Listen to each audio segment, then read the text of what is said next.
পিঁপড়ে আর ফড়িং। একসময় একটা তৃণভূমিতে পিঁপড়ে আর ফড়িং বাস করত। সারাদিন পিঁপড়েরা কঠিন পরিশ্রম করে দূরের চাষিদের জমি থেকে গমের শস্যদানা সংগ্রহ করে আনত। তারা খুব নিয়ম মেনে কাজ করত। প্রত্যেক দিন সকালে সূর্য ওঠার সাথে সাথে তারা মাঠে যেত আর মাথায় করে ভারী শস্য বয়ে নিয়ে আসত। গমের শস্যদানাগুলো তারা খুব সাবধানে তাদের ভাঁড়ার ঘরে রেখে আবার মাঠে ফিরে যেত। উল্টো দিকে ফড়িং ছিল অলস। সে সারা দিন ছায়ায় বিশ্রাম নিত, নিজের মনে গান গাইত আর সুস্বাদু খাবার খেত। সে সব সময় ফুর্তিতে থাকতো আর ভবিষ্যতের কথা ভাবতো না।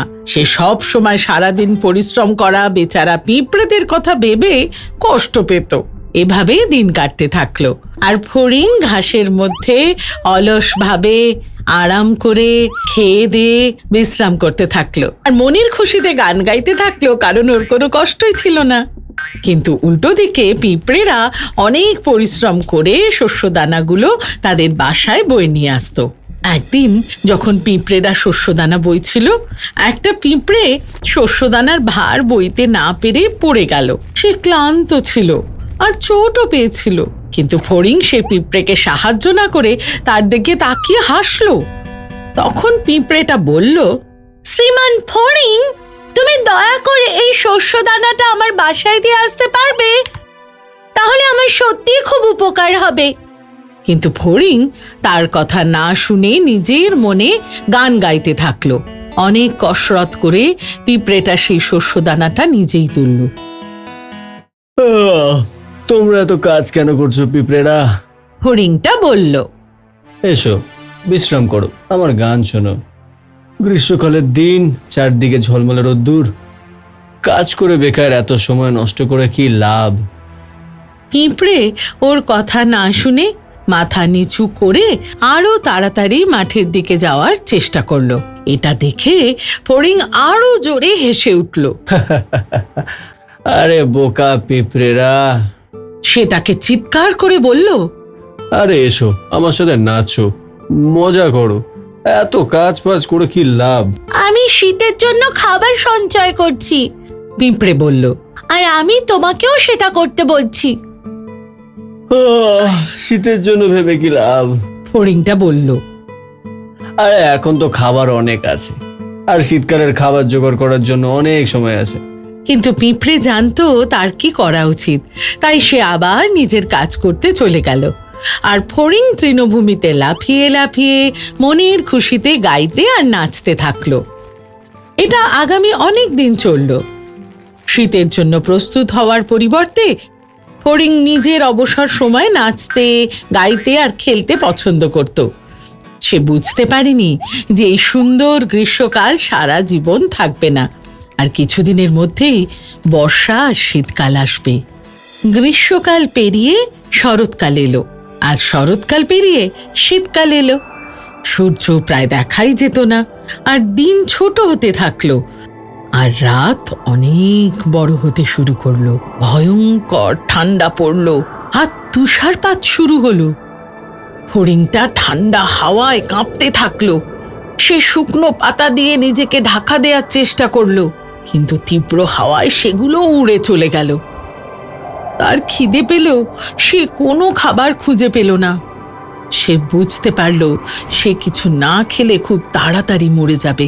সে দুর্বল হয়ে পড়ল, আর সে বুঝতে পারল যে পিঁপড়েই ঠিক কথা বলেছিল, তার প্রস্তুত হওয়া উচিত ছিল। ফড়িংয়ের আর গান গাওয়ার শক্তি ছিল না। সে দুর্বল আর ক্ষুধার্ত ছিল। বরফের হাত থেকে বাঁচার মতো তার কোনো আশ্রয় ছিল না, খাবারও ছিল না। তৃণভূমি আর চাষিদের জমি বরফে ঢেকে গিয়েছিল, কোনো খাবার পাওয়া যাচ্ছিল না। ও কি করব আমি? কোথায় আমি যাব? ফড়িং দুঃখ প্রকাশ করলো। সে ভাবেনি যে এই শীতকালটা আগের থেকে কঠিন হবে। আর যেহেতু সে নিজের জন্য খাবার সঞ্চয় করেনি বা অন্য কাউকে সেটা করতে সাহায্য করেনি, তাই সে গ্রীষ্মকাল পর্যন্ত বেঁচে থাকবে না। বরফ থেকে বাঁচার জন্য তার কোনো আশ্রয় ছিল না, আর খিদের জ্বালায় মরণাপন্ন হয়ে পড়েছিল। তখনই সে দেখতে পেল পিঁপড়েরা তাদের গ্রীষ্মকালের সঞ্চয় করা খাবার খাচ্ছে। এই পিঁপড়েদের কাছে যাওয়া উচিত, গিয়ে কিছু খাবার চাওয়া উচিত আর আশ্রয়। ফড়িং খুশি হয়ে বলল। তারপর সে পিঁপড়েদের টিলায় উঠে তাদের দরজায় ধাক্কা দিল। শুনছো পিঁপড়েরা? সে খুশি হয়ে বলল, আমি এসে গেছি তোমাদের জন্য গান গাইতে, আর আমি চাই একটু আগুন পোহাতে, আর তোমরা আমার জন্য কিছুটা খাবার আনবে তোমাদের ওই সঞ্চয় থেকে। না না শ্রীমান ফড়িং, আমরা তোমার কোনো গান শুনতেই চাই না। সে ভেতরে আসার জন্য অনুরোধ জানালো আর বলল তাকে কিছু খাবার দিতে, নয়তো সে মারা যাবে। কি? পিঁপড়েরা অবাক হলো। তুমি শীতের জন্য কিচ্ছু সঞ্চয় করনি? তাহলে তুমি সারা গ্রীষ্মকালে কি করছিলে? আমার আমার আমার কাছে কোনো সময় ছিল না খাবার জোগাড় করার জন্যে। ফড়িং অনুতাপ করলো। আমি তো গান গাইতেই খুব ব্যস্ত ছিলাম, যতক্ষণে বুঝেছি ততক্ষণে গ্রীষ্ম চলে গেছে।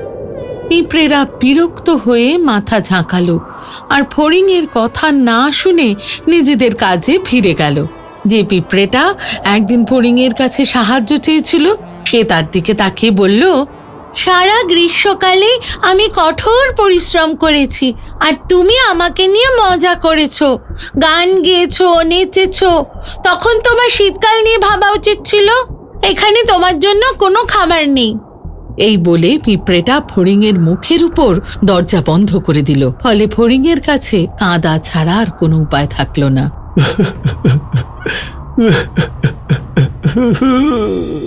সমাপ্ত। If you enjoyed this story, please like and subscribe our channel and press the bell icon to get future updates. And don't forget to comment.